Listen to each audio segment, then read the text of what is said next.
Hi, Misha here, and hope everyone's getting ready for Christmas. I don't have a lot of time to do this video, so I might gloss over a few things.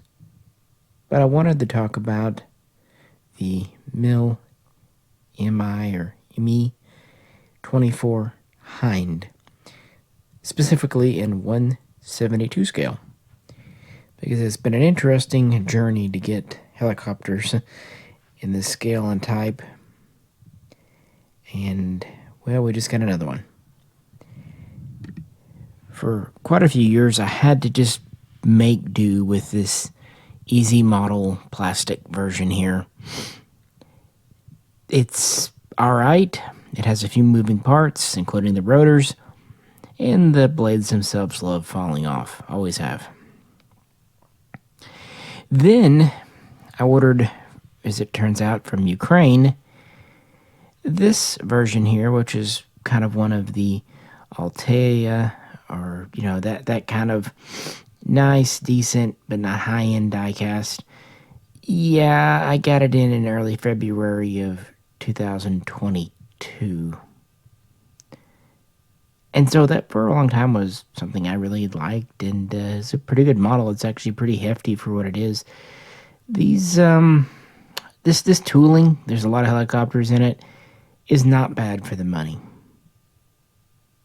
This year, though, 2024, Panzerkampf, a brand that I've had mixed results with, came out with probably the most expensive, certainly, and presumably most feature-packed version.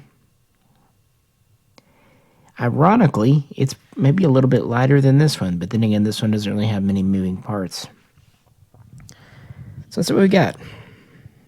Interesting journey. And again, the problem I have with this is often the rotors just don't want to stay on, but then again, you don't want to glue them because that's how they snap off. One day I wish someone would just make totally metal rotors. That would solve a lot of problems. Anyway, let's talk about the Hind for a bit while we have a little time.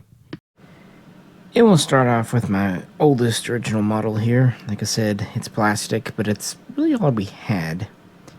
And you could do worse. It's just the rotors fall off. And it appears to be an Mi-24D version, the Hind D, best I can tell. Although quite a few Ds were updated to the 24V configuration in the 80s too. But this is an interesting chopper because there really is not a NATO Western equivalent. Not exactly. It's interesting. A lot of things, when you try to have a one-size-fits-all, it just ends up being a dog's breakfast. But helicopters seem to be the exception that proves the rule. They seem to thrive when they can be multi-purpose, multi-use. And, the West had the very famous Huey, the UH-1, and it really could be used as a cargo transport, utility, rescue vehicle, troop transport, gunship, rocket, close air support. But it had to be kind of reconfigured, and they had specialized versions. And this trend would continue with others. For really direct combat, you have the AH-1, the Cobra. I would say the British Lynx would come around, and that was more of a multi-role, but even it had specialized variants and configurations, so, hey. But the Soviets were a little different. They were ahead of us in what we would consider APCs and fighting vehicles, like the BMPs and the BMDs. A long time ago, I did a video on all those. You can check the channel. Of course, we would eventually follow and have our own take, but the director of the mill board, the Zomburo in Russia, kind of wanted to take this concept of a BMP into the air, into the skies, and have a multi-purpose helicopter that could carry a relatively small number of troops, but could also fight and defend and deliver things and do things. And he had some support and some pushback, but in 1966-67, He worked with political folks and eventually got his way, at least got them to issue a design proposal and order things. And really the Mill Bureau, they would have a never produced version called the V-22 that would lead to the V-24 prototype, and it would borrow from the Mi-14 hip the Mi-8 hip and the Mi-14 helicopters a bit. And the Kamov, the Ka-25, would be its main competitor. And actually, a long time ago, I did a video on that too. I have done a lot of military videos. It's been a little while. Just time. But the mill board offered two versions: a single engine that was about 7 tons, and a twin engine that was over 10. And from the get-go, it would carry 6 to 8 passengers. It could carry over a ton in cargo. It would also carry unguided weapons and anti-tank missiles besides. And they would go back and forth on the whole gun thing, what kind of gun armament it would have. But regardless, they were ordered in 1968, and 69 was kind of a big year. They would have early concepts that would be approved, and then testing would begin that summer. There would be a tethered test on September 15, 1969, and then the first free flight would come 4 days later. That was the V-24, which would switch over into the original Mi-24 in 1970. The development went very quickly, did very well. Only took about a year and a half. By 1971, they already had examples to give to the Army. There would be some back and forth addressing issues. This would result in the first production version. I'm using air quotes. You can't see me. The Mi-24A. They'd built about a dozen pre-production or prototypes before. And even the Mi-24A, while it was put into production, it was never really used in combat. But this is how the Soviets did things. It's not a bad idea to produce some, work with them, and, then evolve it from there. The A used pretty unimpressive anti-tank guided weapons, and it used the smaller, like S5 rocket pods, and it could also carry iron bombs. It did have stub wings. Well, stub. They're actually quite large for being stub. And it would be quite fast. Not very maneuverable, not really agile in some ways. But it could get to some speed. In fact, a modified version in a couple of years known as the A10 or Mi-24B would set a world speed record that would hold for about a decade until it was topped by the British Lynx. It made it over 238 miles per hour. Of course, it was a very stripped-down version without armaments. But the base model, the Mi-24A, would soon give way to the 24D here. And this is the first one that really was put into mass production already by 1973. And let's switch out to the Altea version here. The D had better weapons capability. Now, from the get-go, they wanted to use the still in development Sturm anti-tank guided missile, but it wasn't ready. Like I said, the first version A really used an antiquated missile. This one had better ones called Falanga, but they still weren't what they wanted it to have. But it had 4 of those, and they could only be... That's what the wingtip rails were for. They couldn't really do anything else. The inner hard points, on the other hand, well, the furthest inside, they could carry up to 500 kilograms. And then the outer hard point under the wings could carry up to 250 kilograms. These could be iron bombs, just, unguided drop bombs, or or rocket pods. They could also be gun pods, 23 millimeter. Speaking of gun, that was a huge debate. Early on, they wanted to fit it with a 23 millimeter cannon, but the powers that be in Russia wanted a 12.7 Gatling gun, rotary barrel machine gun type. So that's what the earliest ones are fitted with, and the A's kind of got rid of it. With the D's, it comes back, and it's mounted in this chin turret. I don't believe it moves on this one. It actually moves on the Easy model. Kind of neat. But the biggest deal with the D was they really reshaped the entire nose section. Yeah, they went from the greenhouse style canopy to the bubble style tandem seating, but really the whole section was altered. That was to address some stability issues, aerodynamics. And I should also point out that while they're deployed right now, the Hind did have retractable landing gear.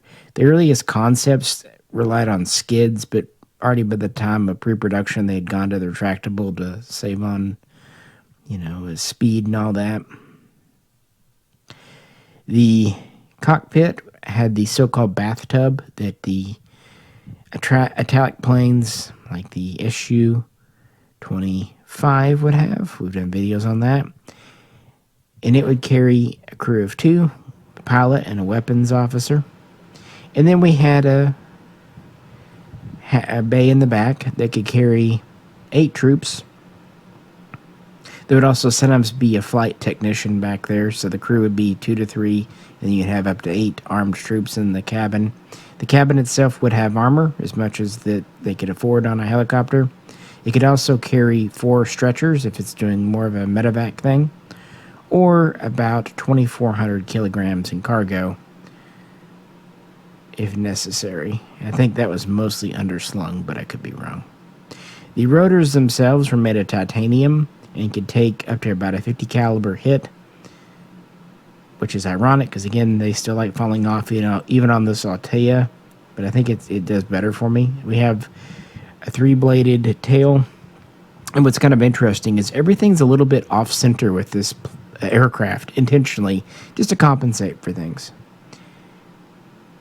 And its 2 engines could really get it going at good speeds, and when it was at speed, these stub wings would actually do a very good job of lift. They're not vestigial. And I had 2 crew doors, one on each side, and they were kind of hinged in the middle. They hinged open, and of course on this one they're fixed. So it was a pretty good attack helicopter. Had the gun in the front now finally, and it could carry a decent amount under the wings. Relatively versatile: rocket pods, iron bombs, gun pods, and missiles on the outer tips, up to 4 of them. And it was okay as a troop transport. I mean, 8 is not bad. That's about like a smaller fighting vehicle like a BMD. Although a lot of the times these would actually be deployed as more the gunship than they were anything else. And that actually gets us to the most produced, most popular version, the Mi-24V. And for that, we'll put the Panzerkampf on, because this is definitely a V version. And this is what finally got me to get off my lazy butt and do this video, at least such as it is. It's relatively new tooling, and this one is said to be from Afghanistan, circa 1986, give or take. This version was introduced as early as 1976 and is the quintessential. We have the machine gun in the front, or I should say rotary barrel. It's one of those things where 12.7 mil is just right in the middle. I think of it as little more than just a machine gun, but it's not technically a cannon yet. There would be variants later on that would mount a 23 or even a 30 millimeter cannon, but they weren't produced a whole lot, not until the modern era anyway. More importantly, this version could mount the Sturm missile. Finally, it was ready. A lot of the older Ds were updated to take it as well. Something that it had been designed to take. And they could either mount on the wingtips, or you could have a couple extras on the outer underwing hardpoint for a total of 8. And it could actually carry the S8 rocket pod, the heavier hitting 80 millimeter rocket, about 3.1 inches. And that would actually be the much preferred over the S5s in Afghanistan, because it could really bust through. But in a lot of other ways, this is a product of its time. It's a very utilitarian craft. No digital, no fly-by-wire. It didn't even have early warning and radar type stuff until it encountered stingers in Afghanistan. But it was fast. Even though the A-10 could hit 240 miles nearly, the production version was no slouch. It hit right around 200 miles per hour maximum speed, give or take what it had going on, how much was loaded up, carrying troops or not. Maximum altitude of about 16,000 feet, maybe a little more if totally stripped down. They definitely did have some issues operating hot and dry in Afghanistan. Not exactly the environment Russia was expecting. After all, these were meant to be tank busters on the European theater in case of World War III. But they figured out ways to kind of get things going. A lot of times, instead of carrying troops, they would actually carry extra rocket pods and stuff in the crew compartment. That'd be when you'd have a crew of 3, maybe 4, and they just land it, hop out, and reload and get back to work. Because while they did carry some troops in that war, I'll talk about it more in a bit, but they ended up letting the Mi-8s do that, and these served as close air support, escorts, that kind of thing, and they typically flew in groups of 4 or more, although occasionally they would just operate in pairs, but very, very, very rarely would a Hind just be on its own. You had to have someone to watch your back, because while I had a gun in the front, and you could also mount a gun in the doors, typically it was a PKB machine gun. There's no real way to defend from the rear at all. They tried a few things that they did not work out. But yeah, this was the version they cranked a lot of them out of. And this helicopter was just a smash hit, even though a lot in Russia, a lot of folks in the government weren't sure. First off, just seeing how the Vietnam War, how the Huey and the Cobra worked out, persuaded them. But really, once they got the D and the V models out in the world, yeah, it was a hit. In fact, not just the Soviet Union, but 58 other nations would and still do fly the Hind. Russia considered retiring their fleet about a decade ago, but after seeing, unfortunately, how effective they were in places like Ukraine, after the invasion of Crimea, and of course after the full invasion, they kept them in. And just on a pure technical sense, I can't really blame them. But what do you think? Let's look at the models a little closer and little other tidbits about history before I have to go. All right. I actually stopped for a minute and grabbed a bite. and picked up the easy model, and immediately a rotor fell off. This one in the back here just does not want to stay on. Nothing's happened to it. It hasn't broken or anything. They just kind of droop under their own weight. Oh well. I hate to say this one's kind of surplus to needs, but for like the $12 I paid for it 6, 8 years ago, whatever, it's fine. Again, the rotors do move. Kind of important for a helicopter. The tail moves.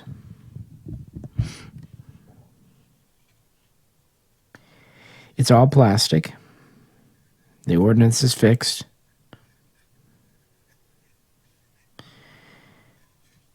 It does have a moving turret, though, for the chin gun. So that's honestly pretty cool. I mean, at least it's a feature. Gatling gun there. The gear are fixed in the down position. Not uncommon for these. I don't even think this one came with a stand. Could be wrong, though. Usually if they have gear down, I'll just go ahead and sit them on the shelf so they don't fall over. Helicopters can be very delicate. In fact, eons ago, I was doing a video on the Mi-8, the hip, and it fell over off the stand and snapped itself, snapped a rotor clean off right on camera.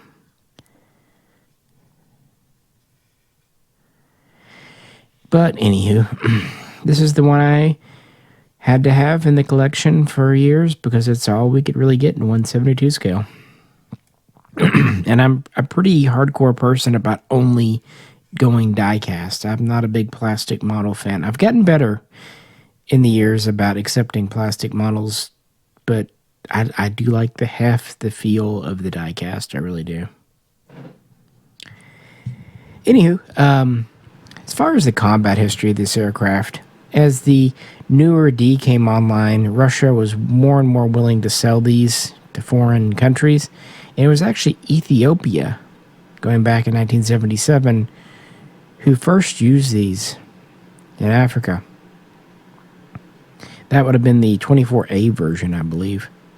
There would also be a 24U, which was a unarmed trainer. I mean, obviously two-seat, but unarmed.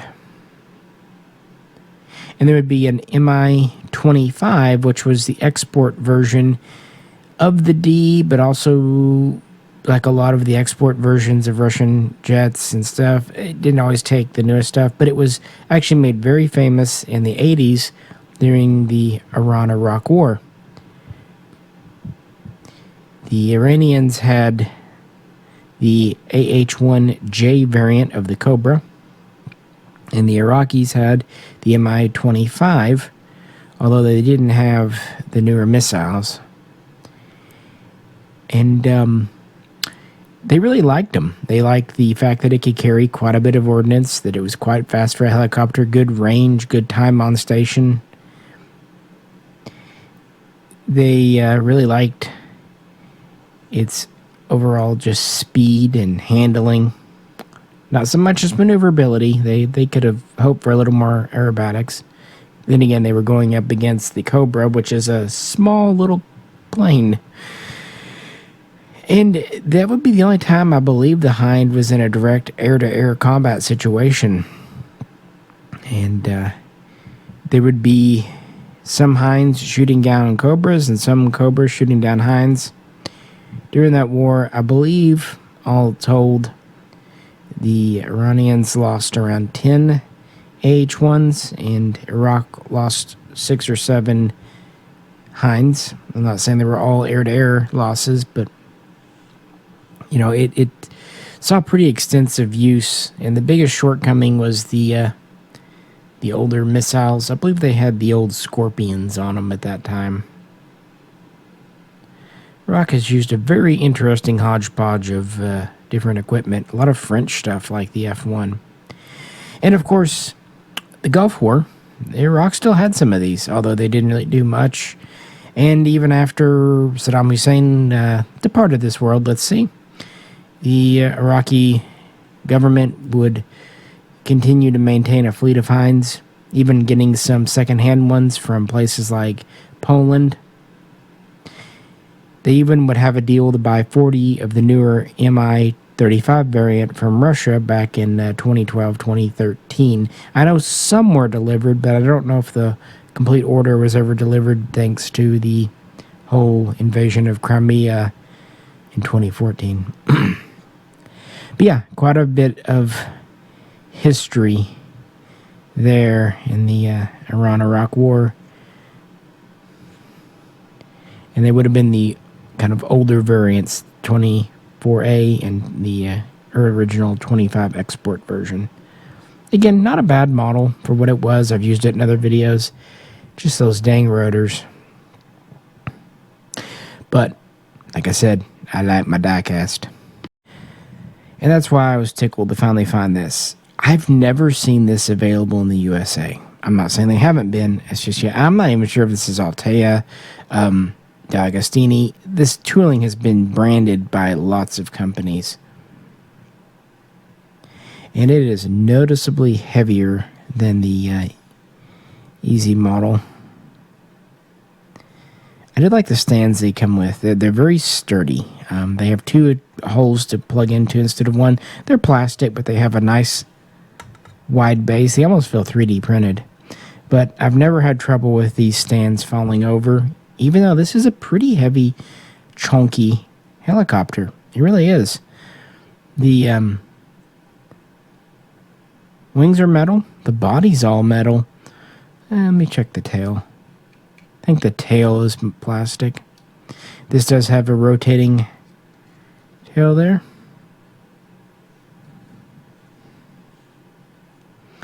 It does have pretty much the same ordnance as the Easy model. I have a suspicion they were pretty much designed on the same kit mold, just this one's die-cast. That's how a lot of the earlier die-casts were. They were just kind of taking the existing tooling and making it, at least the core part, from metal.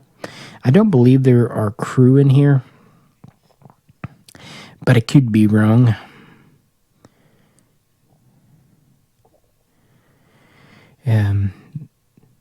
Pretty static otherwise. Man, that is solid though. I almost wonder if there's a weight in there, because this is it's got some heft to it. But most importantly, the rotors, the blades actually stay on. Hallelujah. I'm not saying they won't unplug occasionally. I'd much rather them do that than break. And you'll notice there's kind of a little bit of a wiggle wobble. This actually just pulls out, and I think if you were wanting to really have these on a shelf, you might just take these off because it takes up so much space. It's just, you can just pull it out there. Now, no one makes rotors that spin as smooth as Corgi. They're kind of the masters of that. But, you know, see, that one kind of comes down. I think it's a little droopy.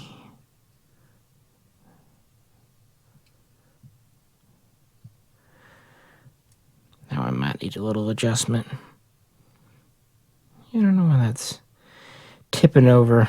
I told you it was asymmetrical. Probably how my table is too. My table leans forward a bit. Let me turn it this way and see if it is. But it's fine. I mean, you might be thinking, why am I making a big deal? There are models where the helicopter blades don't turn, and that's just silly. Yeah, it's just how the table is.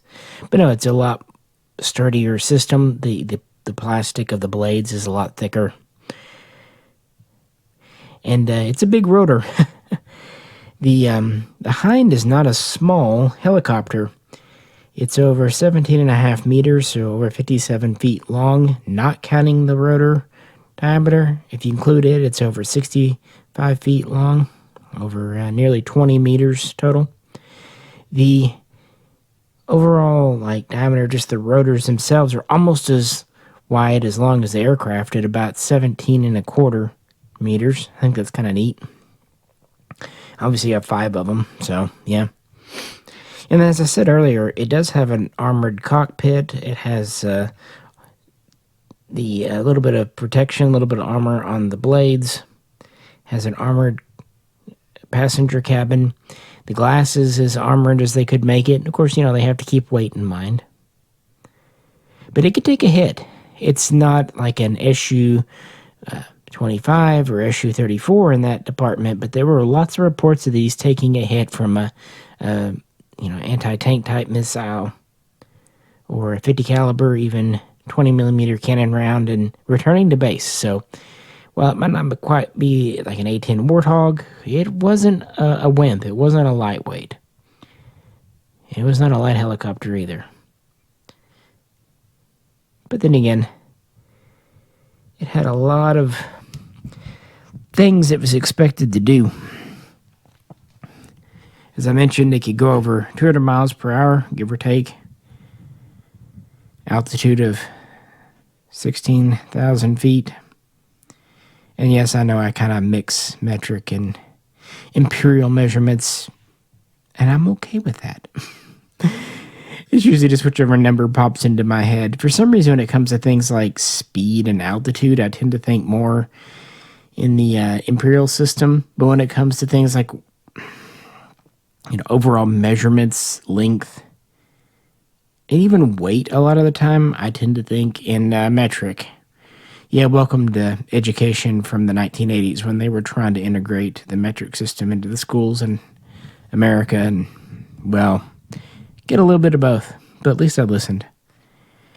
Some say this has kind of an alien appearance. Maybe it's just because I've always loved military history and Russian hardware. I think it has a great appearance. Don't get me wrong, I really like the look of the Cobra. But this is kind of the antithesis of that. But man, they're both just sexy looking aircraft. Nothing against newer ones like the Apache or whatnot, but there's just something about the 70s, 80s helicopters that, it gets me going. So I was really happy to find this diecast version. Like I said, I bought it right after Christmas of 2021, maybe towards the beginning of 2022, and it left Ukraine in February of 2022. I'd actually been buying quite a bit of those diecast, just being careful here, diecast Eagle Moss models like tanks and stuff from there. And then this popped up with the seller I was using. There's a few holes under here. Just a second. I gotta find the hole. That's what she said. Sorry about that. Just took a second. But there's a couple of screw holes in the bottom, and they're almost the exact same size as the peg holes. So I didn't want to put it on there wrong. It goes on nice, but again, it mounts really well. So I was really pretty tickled with this. By the way, for anyone who doesn't know me or doesn't know the channel, pro-Ukrainian. I'm also pro-Russia. I lived in Russia, married into a Russian family, worked over there,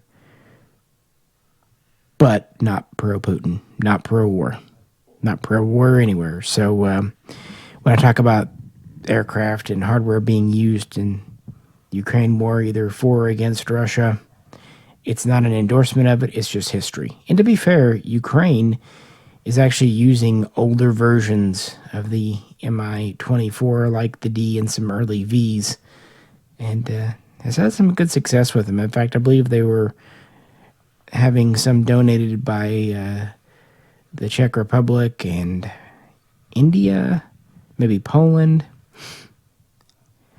So yeah, just wanted to make that clear. It's there's never excuse for a loss of life, be it a young Russian conscripted guy who's 18 or 19, or a Ukrainian just fighting for their home in East End. It's one of the few things I really feel strongly about. But I didn't want to get down to that. So I was happy with this for a long time. And to be fair, these are not expensive. They're about 20, maybe 25 for the slightly larger ones, like the French Farallon. I really like this brand of helicopters. They're a good economical value just to have a wide collection, and they can have a good, nice fit and feel, and they're really darn durable. I'd say my only more beloved brand would be like Corgi. Man, their helicopters are great, but they're also 2-3 times the cost. So there's that. So when the Panzerkampf came out, I didn't immediately jump on it. Partially because of the cost. These are almost as expensive as Hobby Masters, $100. Also, while I've had some decent luck out of Panzerkampf, the MiG-19 comes to mind. I really like that tooling. I've also had negative. They did a, what was it, a Sea Dragon? I can't remember. There's another helicopter, the MH-53, I believe is what I had. And it broke. It just felt like crud. It didn't feel good, and it broke on me just so quickly. In the rotors, which is pretty much where helicopters will break. And unlike having a pitot tube break off, you can just go, well, you know what happens. Yeah, when you have a helicopter missing a rotor, it just looks stupid. So I was really disillusioned with that helicopter. And I've kind of figured out that's what Panzerkampf is doing, or at least has done. They tend to take maybe other tooling and rebrand it, or projects that never got made. I'm thinking, looking at caliber wings. So it seems like what you get from them can be very variable. But I really like the Hind, and I really wanted a high quality model, and this is the best we've ever had. And when I got it in, honestly, not disappointed. This is a much more dynamic model. For one, it does have crew in the front, and it does have an opening door in the side here. You can either have just the bottom closed and the top open, or you can go all the way and have them both open. And even though it doesn't come with the crewman in the back, yeah, this one is a little weirder. I actually have a set of Russian soldiers that I bought. I think they were, I can't remember the brand now, but I bought them a long time ago, like 5 years ago. And believe it or not, I found the box immediately. So I put one of those guys in there. Maybe you can see he's kind of hunched over, but that's how it is. I mean, it's a helicopter. This also did come with a door gun, which when I got it out, I thought, that is super cool. It was a PKB, but it's so small, I'm going to lose it. I'm going to put it in a special space where I don't lose it. I couldn't find it when I went to do this video. So wherever it is, it's safe in a special place. You can imagine how small a light machine gun is in 172. But there's no real way to put it anyway. I was wondering if they'd make one of these doors, you know, like the port, you could, there we go. You could, you know, like poke it out, maybe remove the porthole, but no. So I'm not exactly sure how they expected you to use it. Oh well. What else? Well, we have a movable gun, and this one actually moves up and down and traverses side to side. That's pretty cool. Fully aimable. The ordnance on the wings is removable. And something that Panzerkampf likes doing, and I think it's pretty cool, is they use magnets. Now, they're not too strong, but they don't fall off on the shelf. I think I like them. These Sturms on the side are a little fiddly.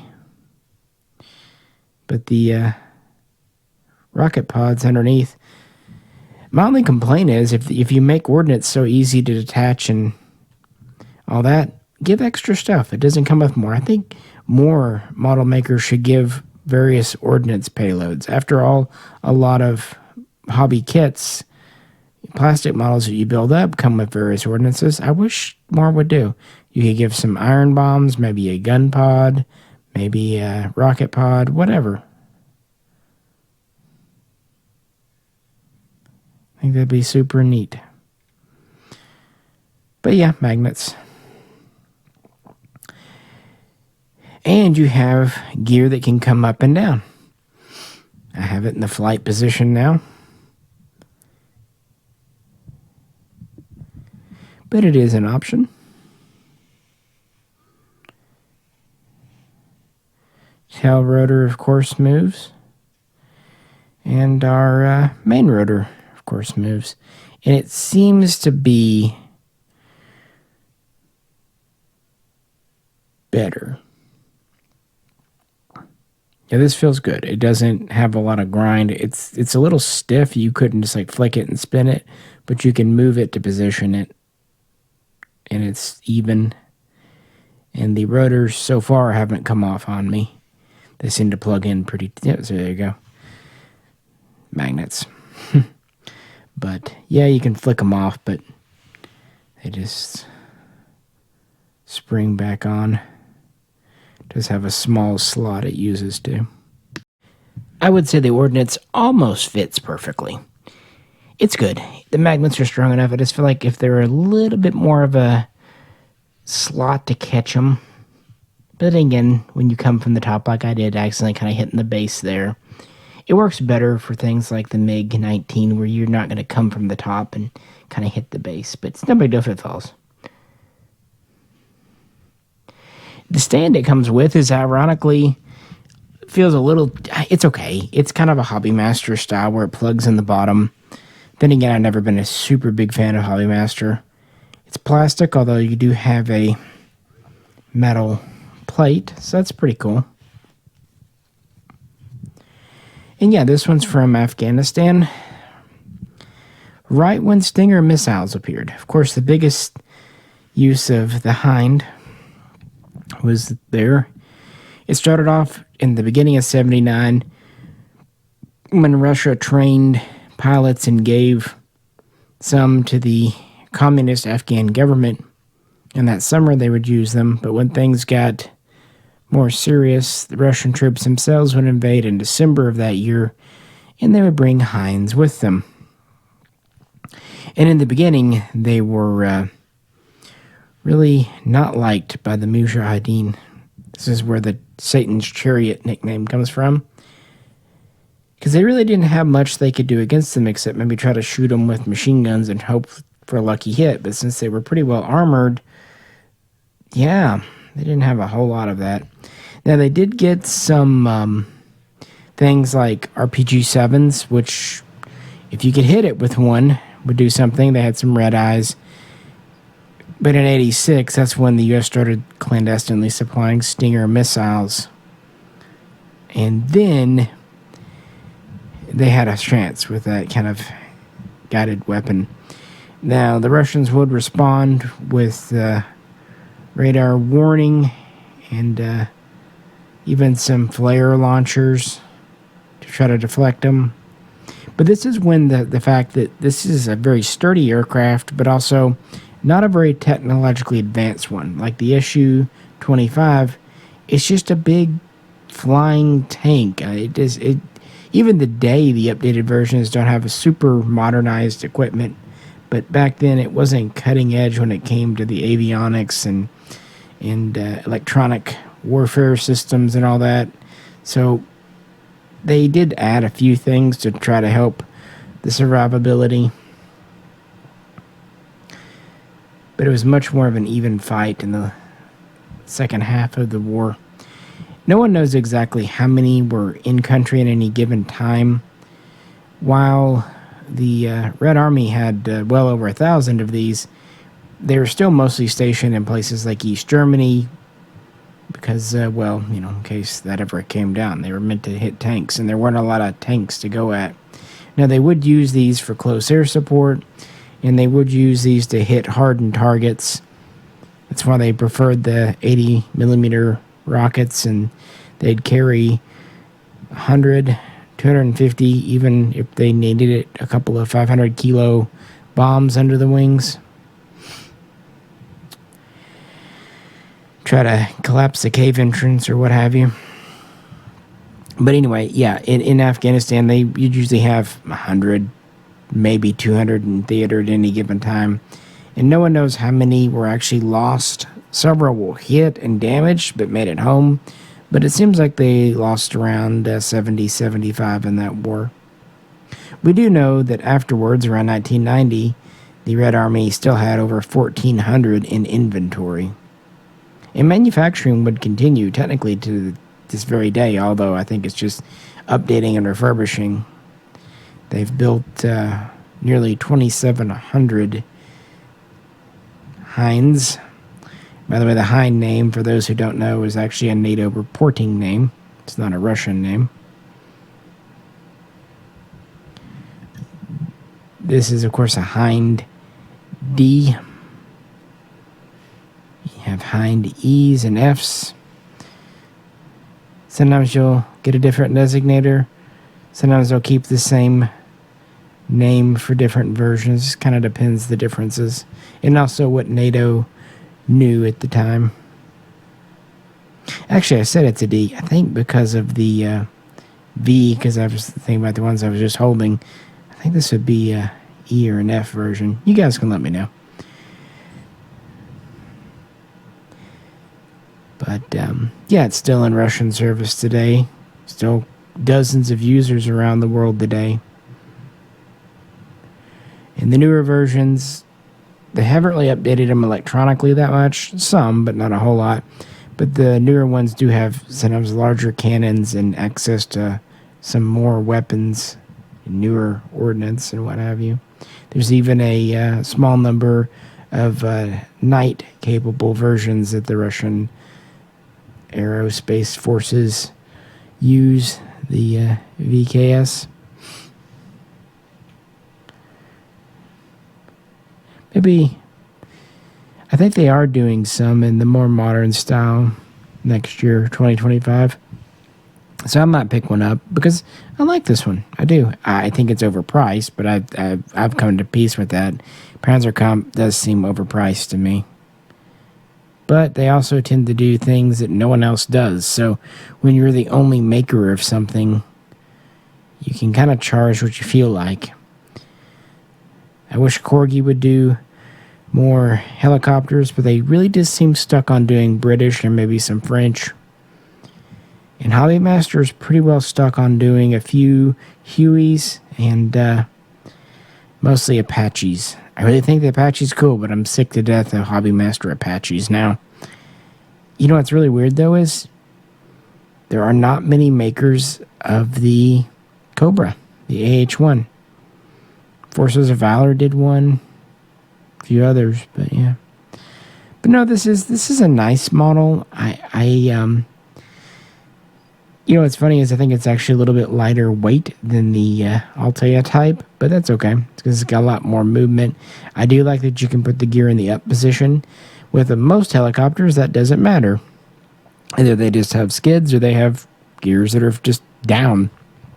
This is one of the ones that it does, and it looks good to have it in a more streamlined configuration. These used to kind of come in high and dive down on their targets and pass over with rockets and machine gun fire. That's why troops on the ground, well, not the troops they were shooting at, but the troops they were defending in the close air support role really liked them. Sometimes these would also, especially armed up with air-to-air missiles, because they could carry the R-60, at least some versions. So they would actually do escort duty. Or convoy escort, from the air escorting a ground convoy. Because they did have good duration and they had good speed. This helicopter could do a lot, and it did it really well. Not saying it was perfect. For example, like I said earlier, its troop carrying ability was often not utilized. They felt like they had better helicopters for that, and that the Hind was better kept in more of the attack role. But it was an option. Or as I said earlier too, you could always use the inside volume for extra ammo. By the way, the Gatling gun up front here, the 12.7 mil, usually had about 1,500 rounds on board maximum. Although I don't know if they ever carried that many all the time, just, weight. That was one of the benefits to having a machine gun essentially versus a cannon, because most of the cannon you could only have 400, 450 rounds. But aside from the cost, I don't really have any complaints about this one. It at least met my expectations. But what do you think? which version do you like? Obviously, cost is a big factor. I mean, these are inexpensive, and if these were in America, these are a good thing. The Panzerkampf gives you a lot of features. I think, especially if you wanted to do like a display, get some Russian soldiers, you could really make a cool display of troops exiting the Hind with it kind of parked on the ground, wheels deployed. Or you could hang it like it was coming in to defend or attack. It's definitely the most dynamic, but it also costs 4 times as much as this. But there's also, you get what you pay for. Let me know. Also, let me know what you think of the Mi-24. Again, the export version was the 25, and the newer version is sometimes known as the Mi-35. And even though I know I haven't covered them in a while, if you search quote-unquote Russia or Soviet on this channel, you'll find quite a range of videos. MiGs, Sukhois, VMPs. I really think the VMP is a cool vehicle. And other helicopters. The ones I've been able to find anyway. The Mi-8's pretty cool. That's a pretty decent tooling. But wanted to do this for you. Said I've been kind of meaning to do a video, even with just this one, for a couple of years and just time.